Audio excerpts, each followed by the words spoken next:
हाल है मित्रों प्यारे ਤੁਹਾਡਾ मैं ਤੁਹਾਡਾ ਮਿੱਤਰ ਤੁਹਾਡਾ ਮੇਲੀ ਤੁਹਾਡਾ ਬੇਲੀ ਤੁਹਾਡਾ ਸਭ ਦਾ ਸਾਂਝਾ ਆਬਜ਼ਾ ਤੁਹਾਡੇ ਨਾਲ ਤੇ ਤੁਸੀਂ ਸਾਡੇ ਨਾਲ ਜੁੜੇ ਹੋਏ ਹੋ ਵੇਖ ਪੰਜਾਬ ਟੀਵੀ ਦੇ ਰਾਹੀਂ ਮੇਰਾ ਦੇਸ਼ ਸੁਹਾਗਣ ਸਾਰਾ ਤੇ ਚੱਪੇ ਚੱਪੇ ਖੂਹ ਵਗਦੇ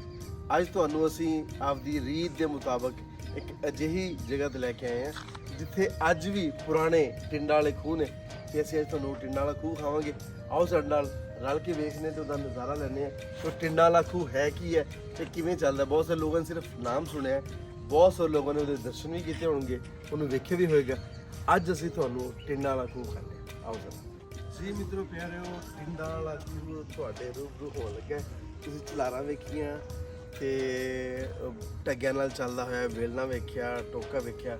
अज असी तुहानू टिंडा वाला खूह खान लगे इधर जरा कैमरा मारो जी टिंडा वाला खूह तुहाडे सामने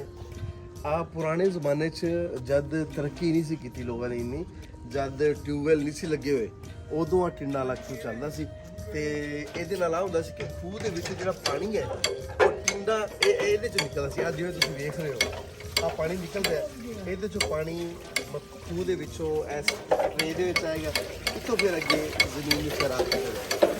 कितना खूबसूरत नज़ारा है इस पानी का इस टिंडा वाले खूह का मैंने तो बहुत वधिया लगा इतने आके जो कि टिंडा छोटियां ने आउंजली है जिन्हें लेकिन वो शक्ल है तुम कह लो कि वो स्लीपर का बनया हुआ पहले इस खूह के वड्डे टिंडा सन क्योंकि वो कहते हैं कि रहे इस मेहमान वो कहते हैं कि साढ़े जोड़े माहौल ने सगे वो साढ़े को नहीं है या उसके वास्ते बहुत ज़्यादा असं उन्होंने इस्तेमाल नहीं कर रहे खेती बाड़ी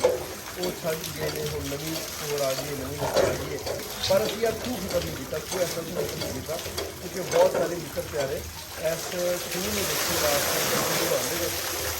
इस खूह का नज़ारा लेंगे हैं तो इस वास्ते असी टिंडा छुट्टियां करवाती हैं ताकि जिन्हें दूरों लोग आते हैं वो इनू हथ नाल चला लेंगे ने हथ नाल घेर लेंगे ने तो उस तो बाद फिर ਇਹਦਾ मज़ा लेंगे ने ਇਹਦੀਆਂ ਕਿਸੇ ਨੇ ਕੋਈ ਤਸਵੀਰਾਂ ਬਣਾਉਣੀਆਂ ਨੇ ਜਾਂ ਇੱਥੇ ਇਹਨਾਂ ਨੇ ਇੱਕ ਟੈਂਕੀ ਰੱਖੀ ਹੈ ਇੱਕ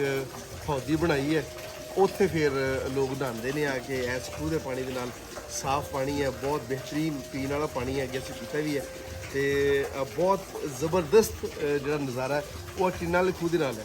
ਜਿੰਨਾ ਮਰਜ਼ੀ ਇਨਸਾਨ ਤਰੱਕੀ ਕਰ ਲਏ ਇਨਸਾਨ ਜਿੰਨਾ ਮਰਜ਼ੀ ਆਪਣੇ ਆਪ ਨੂੰ ਬਹੁਤ ਪੜ੍ਹੇ ਲਿਖਿਆ ਜਾਂ ਮਾਡਰਨ ਹੋ ਜਾਵੇ ਉਹਦਾ ਜਿਹੜਾ ਵਿਰਸਾ ਹੈ ਉਹਦੇ ਨਾਲ ਜਿਹੜਾ ਬੰਦਾ ਪਿਆਰ ਕਰਦਾ ਹੈ ਨਾ ਜਿਹੜਾ ਬੰਦਾ ਉਹਨੂੰ ਸਾਂਭ ਕੇ ਰੱਖਦਾ ਉਹ ਹਮੇਸ਼ਾ ਸਦੀਆਂ ਤੀਕ ਜ਼ਿੰਦਾ ਰਹਿੰਦਾ ਤੇ ਮੈਂ ਸਮਝਦਾ ਕਿ ਇਹਨਾਂ ਨੇ ਆਪਣੇ ਵਿਰਸੇ ਨੂੰ ਸਾਂਭ ਕੇ ਰੱਖਿਆ ਹੈ ਇਸ ਖੂਹ ਦੀ ਰਾਖੀ ਕੀਤੀ ਹੈ ਪਹਿਲੇ ਤੁਸੀਂ ਵੇਖਿਆ ਹੋਵੇਗਾ ਜਾਂ ਕਦੀ ਸੁਣਦੇ ਹੋਗੇ ਆਪਦੇ ਬਜ਼ੁਰਗਾਂ ਕੋਲੋਂ ਕਿ ਪਿੰਡ ਦੇ ਵਿੱਚ ਇੱਕ ਖੂਹ ਹੁੰਦਾ ਸੀ ਹਰ ਪਿੰਡ ਦੇ ਚੌਕ ਦੇ ਵਿੱਚ ਜਿਹੜਾ ਮੇਨ ਚੌਕ ਹੁੰਦਾ ਸੀ ਨਾ ਉੱਥੇ ਇੱਕ ਖੂਹ ਹੁੰਦਾ ਸੀ ਉਸ ਖੂਹ ਦੇ ਵਿੱਚੋਂ ਸਾਰੇ ਲੋਕ ਪਾਣੀ ਭਰ ਕੇ ਲੈ ਕੇ ਜਾਂਦੇ ਸਨ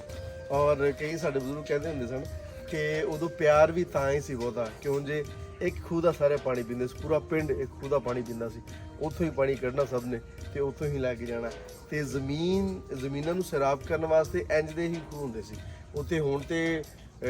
ਦੂਸਰੇ ਖੂਹ ਆ ਗਏ ਟਰਬੈਨਾਂ ਆ ਗਈਆਂ ਮਤਲਬ ਜਦੀਦ ਦੌਰ ਹੋ ਗਿਆ ਨਾ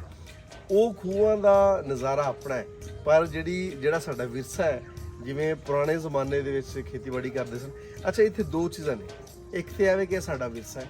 ਔਰ ਦੂਸਰਾ ਇਸ ਪ੍ਰੈਜ਼ੈਂਟ ਦੀ ਜਿਹੜੀ ਜਨਰੇਸ਼ਨ ਹੈ ਉਹ ਔਰ ਜਿਹੜੀ ਫਿਊਚਰ ਸਾਡੀ ਜਨਰੇਸ਼ਨ ਆਣੀ ਹੈ ਉਸ ਜਨਰੇਸ਼ਨ ਨੂੰ ਪਤਾ ਲੱਗੇਗਾ ਕਿ ਸਾਡੇ ਪੁਰਖਾਂ ਨੇ ਕਿੰਨੀ ਮੁਸ਼ਕਲ ਦੇ ਨਾਲ ਖੇਤੀਬਾੜੀ ਕੀਤੀ ਹੈ ਕਿੰਨੀ ਮੁਸ਼ਕਲ ਦੇ ਨਾਲ ਸਾਰੇ ਮਾਮਲਾਤ ਤੈਅ ਕੀਤੇ ਨੇ ਔਰ ਕਿੱਥੋਂ ਟੁਰੇ ਨੇ ਤੇ ਕਿੱਥੇ ਪਹੁੰਚ ਗਏ ਨੇ ਆ ਸਾਰੀਆਂ ਚੀਜ਼ਾਂ ਸਾਨੂੰ ਇਹਨਾਂ ਦੇ ਨਾਲ ਜੁੜੇ ਰਹਿਣਾ ਚਾਹੀਦਾ ਹੈ ਸਾਨੂੰ ਅਗਰ ਕਿਸੇ ਜਗ੍ਹਾ ਤੇ ਆ ਚੀਜ਼ਾਂ ਮੌਜੂਦ ਨੇ ਤੇ ਸਾਨੂੰ ਉਹਨਾਂ ਦੀ ਹਿਫਾਜ਼ਤ ਕਰਨੀ ਚਾਹੀਦੀ ਹੈ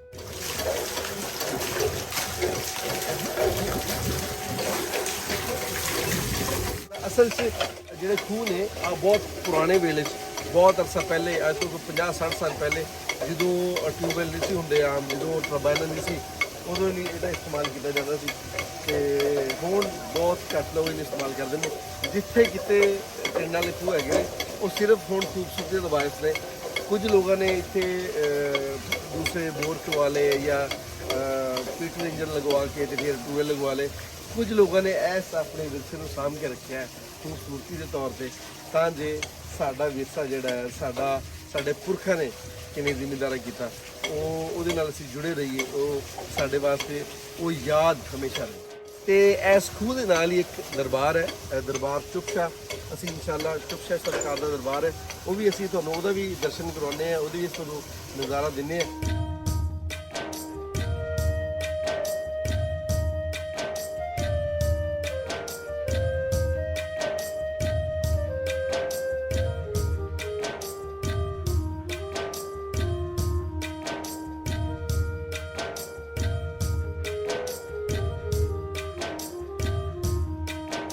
बिस्मिल्लाहिर्रहमानिर्रहीम, अस्सलाम वालेकुम। बाबा चुपशा सरकार अल्लाह दे बहुत बड़े वली, बहुत अल्लाह की इबादत की सरकार ने। ये सरकार अलीपुर दे रहने वाले सन, पिंड इन्हों का नाम सी सहारण चट्ठियां का सी, सरकार का रहने वाले सन। बाबा चुपशा सरकार इस मकाम से 1892 तशरीफ ले आए सन। इन्हों के मुर्शद सही साबित शाह सरकार पिंडी भट्टियां के कोल सरकारां दा दरबार है। इन्हों के मुर्शद ने सरकार मुर्शद के आर्डर के नाल इस जगह से तशरीफ लाए। उस वक्त इत्थे बहुत ज़्यादा जंगल सी। जो इत्थे सरकार तशरीफ ले आए तो लोग इत्थे आबादी वास्ते आए तो इत्थे सप बहुत बड़े जालम सन। उन्होंने तकरीबन 200-300 बंदे मर गए। उन्होंने तकरीबन 200-300 बंदे मर गए। वो इत्थों जान लगे। सरकार ने उन्होंने बिठा लिया और कहा कि आइंदा तो सप की मौत से कोई ना मरेगा। वो इत्थे आके उन्होंने अपनी आबादी शुरू कर दी।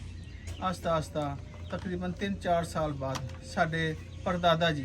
भूआ शेर अली अफगानिस्तान तो तशरीफ ले आए सन। इत्थे आन के सरकारां दी बैत की। बैत तो बाद सरकारां ने